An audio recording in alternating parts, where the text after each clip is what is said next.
Hello friends, welcome to the YouTube channel study record. Friends, आज हम discuss करने वाले हैं 28 जनवरी 2019 के करंट अफेयर्स के ऊपर।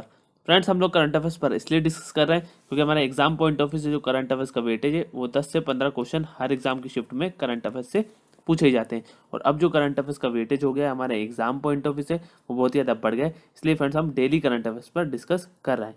फ्रेंड्स, अगर आपने इस चैनल पर पहली बार विजिट किया और चैनल को सब्सक्राइब नहीं किया है तो चैनल को आप सब्सक्राइब जरूर कर लीजिए और इस तरीके के बेल आइकन को जरूर प्रेस कर लें, जिससे मैं जो भी वीडियो अपलोड करूंगा तो उसका नोटिफिकेशन आप तक पहुंच जाएगा। और फ्रेंड्स, मैंने डिस्क्रिप्शन में टेलीग्राम ग्रुप की लिंक दे दी है, आप टेलीग्राम ग्रुप पर ज्वाइन हो जाइए, वहाँ पर आपको सारी पीडीएफ एक साथ अवेलेबल मिल जाएगी। फ्रेंड्स, आज का सेशन हम डिस्कस करने वाले हैं 28 जनवरी 2019 के करंट अफेयर्स के ऊपर। फ्रेंड्स, लास्ट वीडियो में हमने क्विज के क्वेश्चन को देखा था, उसका आंसर हमें डिस्कस करना था। तो क्विज का क्वेश्चन था, हाल ही में किन राज्यों के बीच इनाम पोर्टल पर पहला अंतर राज्य व्यापार किया गया? तो फ्रेंड्स, इसका आंसर है ऑप्शन नंबर सी, आंध्र प्रदेश और तेलंगाना। आंध्र प्रदेश और तेलंगाना इसका राइट आंसर हो जाएगा। ऑप्शन नंबर सी इसका राइट आंसर हो जाएगा और सभी लोगों ने कमेंट बॉक्स में सही आंसर किया है। इनाम पोर्टल पर पहला अंतर राज्य व्यापार आंध्र प्रदेश और तेलंगाना के बीच किया गया और यह व्यापार तेलंगाना राज्य की गढ़वाल मंत्री के एक किसान द्वारा हुआ, जिसने आंध्र प्रदेश के कुर्नूल में एक व्यापारी को 8.46 क्विंटल मूंगफली बेची। और इनाम मौजूदा थोक बाजार से जुड़ने के लिए एक Akhil Bharatiya electronic trading portal है। तो ये आपको याद रखना है, इनाम मौजूदा थोक बाजार से जुड़ने के लिए एक Akhil Bharatiya electronic trading portal है। अब फ्रेंड्स, इसका आंसर आंध्र प्रदेश और तेलंगाना है। तो दोनों से रिलेटेड जो रिसेंटली करंट अफेयर आए वो हम एक बार देख लेते हैं। मानव रहित हवाई वाहनों के निर्माण के लिए भारत की पहली निजी क्षेत्र इकाई हैदराबाद में खोली गई। नेक्स्ट है, हैदराबाद में ऑपरेशन ओशनोग्राफी कॉम्प्लेक्स के लिए अंतर्राष्ट्रीय प्रशिक्षण केंद्र का उद्घाटन किया जाएगा। नेक्स्ट है, राष्ट्रपति रामनाथ कोविंद ने न्यायमूर्ति छागरी प्रवीण कुमार को आंध्र प्रदेश उच्च न्यायालय का नया कार्यकारी मुख्य न्यायाधीश नियुक्त किया। नेक्स्ट है, आंध्र प्रदेश सरकार ने पोलावरम बहुउद्देशीय परियोजना के त्वरित निष्पादन के लिए केंद्रीय सिंचाई और विद्युत बोर्ड पुरस्कार जीता।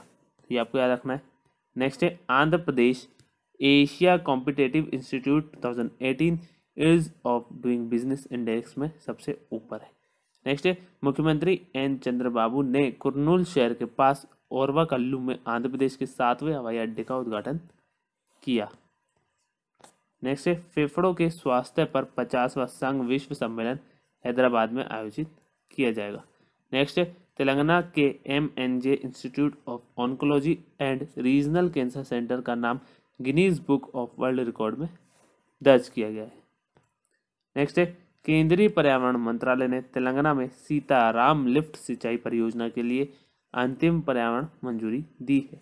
नेक्स्ट है, हैदराबाद में प्रथम एकलव्य मॉडल आवासीय विद्यालय स्पोर्ट्स मीट 2019 का उद्घाटन किया गया। अब फ्रेंड्स, हम आंध्र प्रदेश के इंपॉर्टेंट पॉइंट देख लेते हैं। आंध्र प्रदेश की जो कैपिटल है वो है हैदराबाद और आंध्र प्रदेश की जो प्रस्तावित राजधानी वो है अमरावती। नेक्स्ट है, आंध्र प्रदेश के जो CM है वो है एन चंद्रबाबू नायडू और आंध्र प्रदेश के जो गवर्नर है वो है ESL नरसिम्हन। अब फ्रेंड्स, हम तेलंगाना के इंपॉर्टेंट पॉइंट देख लेते हैं। तेलंगाना की जो कैपिटल है वो है हैदराबाद, तेलंगाना के जो CM है वो है के चंद्रशेखर राव और तेलंगाना के जो गवर्नर है वो है ESL नरसिम्हन। इतने पॉइंट आपको तेलंगाना से याद रखना है। चलिए फ्रेंड्स, स्टार्ट करते हैं हमारा आज का सेशन। फर्स्ट पॉइंट है, नरसंहार के पीड़ितों की याद में अंतर्राष्ट्रीय दिवस का आयोजन कब किया जाता है? तो फ्रेंड्स, इसका आंसर ऑप्शन नंबर बी 27 जनवरी। 27 जनवरी इसका राइट आंसर हो जाएगा। ऑप्शन नंबर बी इसका राइट आंसर हो जाएगा। नरसंहार के पीड़ितों की याद में अंतर्राष्ट्रीय दिवस का आयोजन हर साल 27 जनवरी को किया जाता है और 2019 के लिए नरसंहार स्मरण और शिक्षा गतिविधियों का विषय Holocaust remembrance demand and defend your human rights है। एक बार और रिपीट करता हूँ, 2019 के लिए नरसंहार स्मरण और शिक्षा गतिविधियों का विषय Holocaust remembrance demand and defend your human rights है और यह विषय मानव अधिकारों की सार्वभौमिक घोषणा की 70वीं वर्षगांठ पर प्रकाश डालता है। 70वीं वर्षगांठ, तो ये भी आपको याद रखना। तो एक बार और हम देख लेते हैं। नरसंहार के पीड़ितों की याद में अंतर्राष्ट्रीय दिवस का आयोजन हर साल 27 जनवरी को किया जाता है और 2019 के लिए नरसंहार स्मरण और शिक्षा गतिविधियों का विषय Holocaust remembrance demand and defend your human rights है और यह विषय मानव अधिकारों की सार्वभौमिक घोषणा की 70वीं वर्षगांठ पर प्रकाश डालता है। ठीक है फ्रेंड्स, चलिए अब देख लेते हैं हमारा नेक्स्ट पॉइंट। नेक्स्ट पॉइंट है, हाल ही में किसने ऑस्ट्रेलियन ओपन के महिला एकल का फाइनल जीता? तो फ्रेंड्स इसका आंसर है option number A, Naomi Osaka. Naomi Osaka इसका राइट आंसर हो जाएगा। ऑप्शन नंबर ए इसका राइट आंसर हो जाएगा। नाओमी ओसाका ने ऑस्ट्रेलियन ओपन के महिला एकल का फाइनल जीता। और टेनिस में जापान की नाओमी ओसाका 2001 के बाद से back to back grand slam जीतने वाली पहली खिलाड़ी बन गई हैं और उन्होंने 2018 में यूएस ओपन भी जीता और वे विश्व की नंबर 1 रैंकिंग हासिल करने वाली पहली जापानी खिलाड़ी भी बनी है।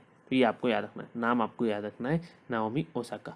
नाओमी ओसाका ने ऑस्ट्रेलियन ओपन के महिला एकल का फाइनल जीता और टेनिस में जापान की नाओमी ओसाका 2001 के बाद से back to back grand slam खिताब जीतने वाली पहली खिलाड़ी बन गई हैं और उन्होंने 2018 में यूएस ओपन भी जीता और वे विश्व की नंबर 1 रैंकिंग हासिल करने वाली पहली जापानी खिलाड़ी भी बनी है। ठीक है फ्रेंड्स, चलिए अब देख लेते हैं हमारा नेक्स्ट पॉइंट। नेक्स्ट पॉइंट है, हाल ही में यूएई के कितने भारतीय विस्तारकों को प्रवासी भारतीय सम्मान पुरस्कार से सम्मानित किया गया? तो फ्रेंड्स इसका आंसर है ऑप्शन नंबर ए, 3 इसका राइट आंसर हो जाएगा। ऑप्शन नंबर ए इसका राइट आंसर हो जाएगा। संयुक्त अरब अमीरात से 3 भारतीय विस्तारकों को प्रवासी भारतीय सम्मान पुरस्कार से सम्मानित किया गया।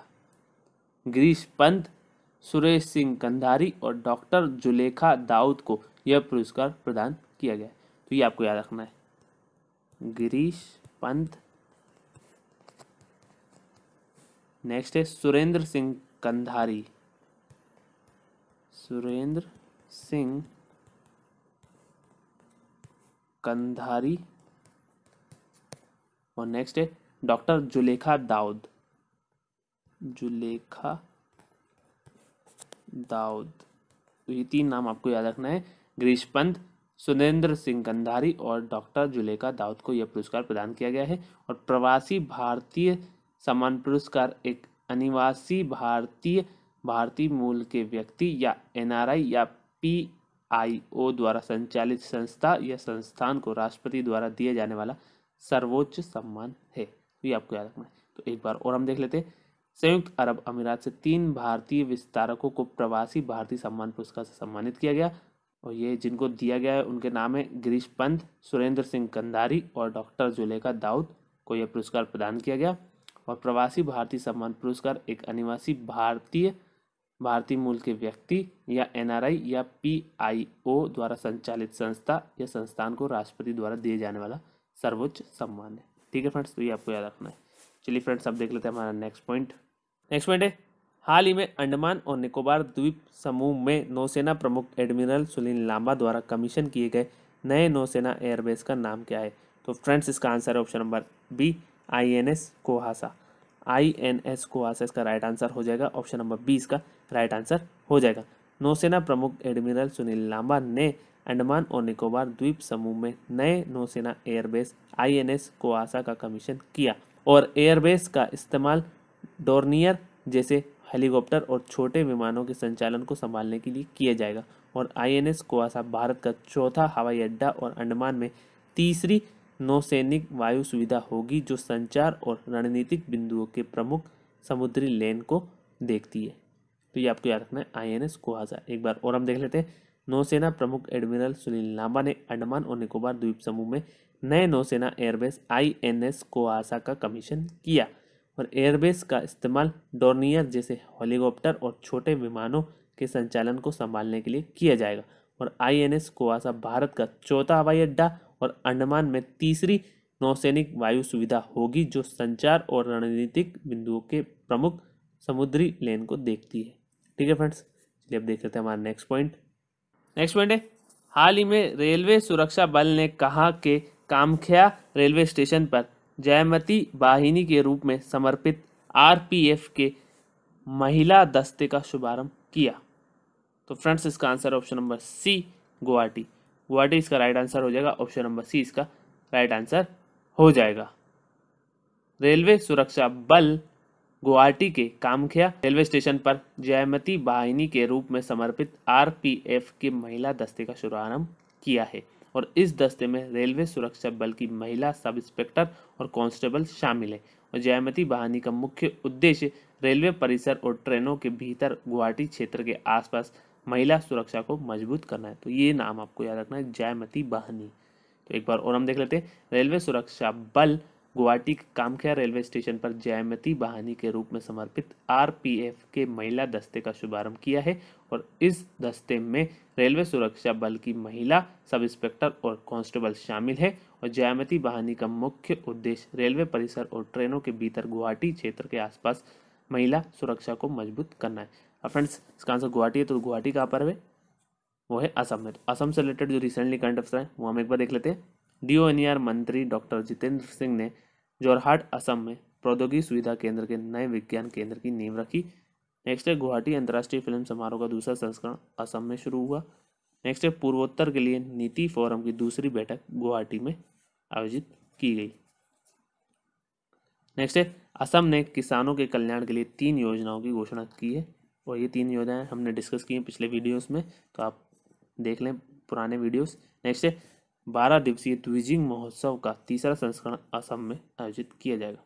नेक्स्ट है, असम ने चाय बगीचा चाय संपत्ति धन पुरस्कार मेले की दूसरी किस्त जारी करने को मंजूरी दे दी है। नेक्स्ट है, केंद्रीय मंत्रिमंडल ने असम समझौते के खंड 6 के कार्यान्वयन के लिए एक उच्च स्तरीय समिति के गठन को मंजूरी दी। नेक्स्ट है, आर्थिक मामलों की मंत्रिमंडलीय समिति ने असम में नुमालीगढ़ रिफाइनरी की क्षमता को 9 मिलियन मीट्रिक टन प्रतिवर्ष करने की मंजूरी दी है। नेक्स्ट है, असम सरकार ने अनुभवी पत्रकार और पूर्व संपादक धीरेन्द्र नाथ चक्रवर्ती को गणतंत्र दिवस पत्रकारिता पुरस्कार 2019 से सम्मानित किया। तो फ्रेंड्स ये हमने हाल ही में डिस्कस किया है, तो मैंने इसको अपडेट कर दिया है। अब फ्रेंड्स हम असम के इंपॉर्टेंट पॉइंट देख लेते हैं। असम की जो कैपिटल है वो है दिसपुर। असम के जो सीएम है वो है सर्बानंदा सोनोवाल और असम के जो गवर्नर है वो है जगदीश मुखी। इतने पॉइंट आपको असम से याद रखने। चलिए फ्रेंड्स हम देख लेते हैं हमारा नेक्स्ट पॉइंट। नेक्स्ट पॉइंट है, हाल ही में भारत ने किस देश के साथ भारतीय तंबाकू पत्तियों को निर्यात करने के लिए एक प्रोटोकॉल पर हस्ताक्षर किए? तो फ्रेंड्स इसका आंसर है ऑप्शन नंबर डी, चीन। चीन इसका राइट आंसर हो जाएगा। ऑप्शन नंबर डी इसका राइट आंसर हो जाएगा। भारत और चीन ने भारतीय तंबाकू पत्तियों को चीन को निर्यात करने के लिए एक प्रोटोकॉल पर हस्ताक्षर किए और इस प्रोटोकॉल पर भारत के वाणिज्य सचिव अनूप वाधवन और general administration of China customs के उपाध्यक्ष जांग जीवेन ने हस्ताक्षर किए थे। General administration of China customs Bharat के कृषि और संबद्ध उत्पादों के लिए बाजार पहुंच और संघरोधक मुद्दों की जांच करने के लिए जिम्मेदार है। तो ये भी आपको याद रखना है। तो एक बार और हम डिस्कस कर लेते हैं। भारत और चीन ने भारतीय तंबाकू पत्तियों को चीन को निर्यात करने के लिए एक प्रोटोकॉल पर हस्ताक्षर किए और इस प्रोटोकॉल पर भारत के वाणिज्य सचिव अनूप वाधवन, ये नाम आपको याद रखना है, भारत के वाणिज्य सचिव अनूप वाधवन और general administration of China customs के उपाध्यक्ष जांग जीवेन ने हस्ताक्षर किए थे। और general administration of China customs Bharat के कृषि और संबद्ध उत्पादों के लिए बाजार पहुंच और संगरोध मुद्दों की जांच करने के लिए जिम्मेदार है। अब फ्रेंड्स इसका आंसर चीन है। चीन से रिलेटेड जो रिसेंटली करंट अफेयर हैं वो हम एक बार देख लेते हैं। भारत ने शंघाई में चीन की पहली अंतर्राष्ट्रीय आयात प्रदर्शनी में भाग लिया। नेक्स्ट है, चीन के चांगशा में कृषि और ग्रामीण विकास पर 20 से अधिक देशों ने चांगशा घोषणा पर हस्ताक्षर किए। नेक्स्ट है, चीन फ्रांस ने समुद्र विज्ञान उपग्रह लॉन्च किया है। नेक्स्ट है, चीन ने एक कृत्रिम सूर्य बनाया है, ये बहुत ही महत्वपूर्ण है। नेक्स्ट है, भारत और चीन ने बीजिंग में 9वीं वार्षिक रक्षा और सुरक्षा वार्ता आयोजित की। नेक्स्ट है, भारत और चीन के बीच 14 दिवसीय सैन्य अभ्यास हैंड इन हैंड आयोजित किया गया। नेक्स्ट है, चीन ने चंद्रमा की दूरवर्ती सतह पर रोबोटिक क्राफ्ट लैंड करने के लिए पहला मिशन लॉन्च किया। नेक्स्ट है, भारत और चीन ने जन आदान प्रदान बैठक आयोजित की। नेक्स्ट है, चीन ने दुनिया भर में ब्रॉडबैंड इंटरनेट सेवाएं प्रदान करने के लिए अपना पहला संचार उपग्रह लॉन्च किया। नेक्स्ट है, चीन ने अपने सबसे शक्तिशाली गैर परमाणु हथियार का परीक्षण किया। अब फ्रेंड्स हम चीन के इंपॉर्टेंट पॉइंट देख लेते हैं। चीन की जो कैपिटल है वो है बीजिंग। चीन की जो करेंसी है वो है रेनमिनबी और युआन और चीन के जो प्रेसिडेंट है वो है शी जिनपिंग। तो इतने पॉइंट आपको चीन से याद रखने। चलिए फ्रेंड्स हम देख लेते हैं हमारा नेक्स्ट पॉइंट। नेक्स्ट पॉइंट है, हाल ही में किस राज्य ने मधु बाबू पेंशन योजना के तहत सामाजिक सुरक्षा पेंशन में 200 रुपये प्रति माह की बढ़ोतरी की घोषणा की है? तो फ्रेंड्स इसका आंसर है option number C, Orissa. Orissa इसका राइट आंसर हो जाएगा, ऑप्शन नंबर सी इसका राइट आंसर हो जाएगा। उड़ीसा सरकार ने मधु बाबू पेंशन योजना के तहत सामाजिक सुरक्षा पेंशन में 200 रुपये प्रति माह की बढ़ोतरी की घोषणा की और इस योजना से लगभग 48 लाख, कितने, 48 लाख बुजुर्ग, विधवा और निराश्रित महिलाएं लाभान्वित होगी। ये आपको याद रखना है, कितने लाख, 48 लाख। ठीक है फ्रेंड्स, और पेंशन धारकों को 300 रुपये के मुकाबले 500 रुपये प्रति माह की संशोधित पेंशन मिलेगी, जबकि 80 वर्ष से अधिक आयु के व्यक्तियों को 500 रुपये के बजाय प्रति माह 700 रुपये मिलेंगे। तो ये महत्वपूर्ण है, तो ये आपको याद रखना है। ठीक है फ्रेंड्स, इसका आंसर उड़ीसा है। तो उड़ीसा से रिलेटेड जो रिसेंटली करंट अफेयर्स हैं वो हम एक बार देख लेते हैं। प्रधानमंत्री नरेंद्र मोदी ने उड़ीसा में 15,000 करोड़ रुपए की परियोजना का उद्घाटन किया। नेक्स्ट है 26वीं राष्ट्रीय बाल विज्ञान कांग्रेस का उद्घाटन उड़ीसा में किया गया। नेक्स्ट है उड़ीसा में 42वीं भारतीय सामाजिक विज्ञान कांग्रेस का उद्घाटन किया गया। नेक्स्ट है उड़ीसा के मुख्यमंत्री ने राज्य में महिला स्वयं सहायता समूहों के लिए 3 लाख रुपए तक के ब्याज मुक्त ऋण की घोषणा की। नेक्स्ट है उड़ीसा 2 दिवसीय अंतर्राष्ट्रीय बांध सुरक्षा सम्मेलन की मेजबानी करेगा। नेक्स्ट है पेट्रोलियम और प्राकृतिक गैस मंत्री धर्मेंद्र प्रधान ने उड़ीसा में उज्ज्वला सैनिटरी नैपकिन पहल की शुरुआत की। नेक्स्ट है 80वीं राष्ट्रीय टेबल टेनिस चैंपियनशिप उड़ीसा में शुरू हुई। नेक्स्ट है प्रधानमंत्री नरेंद्र मोदी ने उड़ीसा में 4,500 करोड़ रुपए से अधिक की परियोजनाओं की घोषणा की। नेक्स्ट है उड़ीसा में आमा घरे एलईडी योजना शुरू की, बहुत ही महत्वपूर्ण है। नेक्स्ट है उड़ीसा ने सभी सरकारी मेडिकल कॉलेज और अस्पताल को बीजू स्वास्थ्य कल्याण योजना के तहत मुफ्त स्वास्थ्य सेवाओं के विस्तार की घोषणा की। अब फ्रेंड्स हम उड़ीसा के इंपॉर्टेंट पॉइंट देख लेते हैं। उड़ीसा की जो कैपिटल है वो है भुवनेश्वर। उड़ीसा के जो सीएम है वो है नवीन पटनायक और उड़ीसा के जो गवर्नर है वो है गणेशी लाल। कोणार्क सन टेम्पल कहाँ स्थित है, तो वो उड़ीसा में स्थित है। इतने पॉइंट आपको उड़ीसा से याद रखने। चलिए फ्रेंड्स हम देख लेते हैं हमारा नेक्स्ट पॉइंट। नेक्स्ट पॉइंट है हाल ही में द्वितीय विश्व एकीकृत चिकित्सा संगोष्ठी 2019 कहाँ आयोजित की गई। तो फ्रेंड्स इसका answer option number A, Goa. Goa इसका राइट आंसर हो जाएगा, ऑप्शन नंबर ए इसका राइट आंसर हो जाएगा। होम्योपैथिक चिकित्सा उत्पादों के विनियमन वैश्विक सहयोग को आगे बढ़ाने पर दूसरी विश्व एकीकृत चिकित्सा संगोष्ठी 2019 गोवा में आयोजित की गई और इस संगोष्ठी का आयोजन आयुष मंत्रालय के अंतर्गत केंद्रीय होम्योपैथी अनुसंधान परिषद द्वारा किया जा रहा है और इस संगोष्ठी के विषय विनियामक सहयोग, न्यूनतम विनियामक और कानूनी मानकों पर विचार है। ठीक है फ्रेंड्स, तो एक बार और हम देख लेते हैं। होम्योपैथिक चिकित्सा उत्पादों के विनियमन वैश्विक सहयोग को आगे बढ़ाने पर दूसरी विश्व एकीकृत चिकित्सा संगोष्ठी 2019 गोवा में आयोजित की गई और इस संगोष्ठी का आयोजन आयुष मंत्रालय के अंतर्गत केंद्रीय होम्योपैथी अनुसंधान परिषद द्वारा किया जा रहा है और इस संगोष्ठी के विषय विनियामक सहयोग, न्यूनतम विनियामक और कानूनी मानकों पर विचार है। और फ्रेंड्स इसका आंसर गोवा है, तो गोवा के हम इंपॉर्टेंट पॉइंट देख लेते हैं। गोवा की जो कैपिटल है वो है पणजी। गोवा के जो सीएम है वो है मनोहर पर्रिकर और गोवा की जो गवर्नर है वो है मृदुला सिन्हा। इतने पॉइंट आपको गोवा से याद रखने। चलिए फ्रेंड्स हम देख लेते हैं हमारा नेक्स्ट पॉइंट। नेक्स्ट पॉइंट है हाल ही में एपीजे कोलकाता साहित्यिक समारोह में वुमेन्स वॉइस अवार्ड किसने प्राप्त किया। तो फ्रेंड्स इसका answer option number B, Rajni Murali. Rajni Murali इसका राइट आंसर हो जाएगा, ऑप्शन नंबर बी इसका राइट आंसर हो जाएगा। अमेरिका निवासी भारतीय कवि रजनी मुरली को एपीजे कोलकाता लिटरेरी फेस्टिवल में वुमेन्स वॉइस अवार्ड मिला। तो ये आपको याद रखना है और इस पुरस्कार का उद्देश्य भारत में महिलाओं द्वारा रचनात्मक लेखन को मान्यता देना और प्रोत्साहित करना और उनके लेखन के प्रकाशन का समर्थन करना है। और रजनी मुरली की कविताओं की पहली किताब ब्लाइंड स्क्रीन जुलाई 2017 में प्रकाशित हुई थी। ये भी आपको याद रखना है। तो एक बार और हम देख लेते हैं। अमेरिका निवासी भारतीय कवि रजनी मुरली को एपीजे कोलकाता लिटरेरी फेस्टिवल में वुमेन्स वॉइस अवार्ड मिला और इस पुरस्कार का उद्देश्य भारत में महिलाओं द्वारा रचनात्मक लेखन को मान्यता देना और प्रोत्साहित करना और उनके लेखन के प्रकाशन का समर्थन करना है। और रजनी मुरली की कविताओं की पहली किताब ब्लाइंड स्क्रीन जुलाई 2017 में प्रकाशित हुई थी। चलिए फ्रेंड्स हम देख लेते हैं हमारा नेक्स्ट पॉइंट।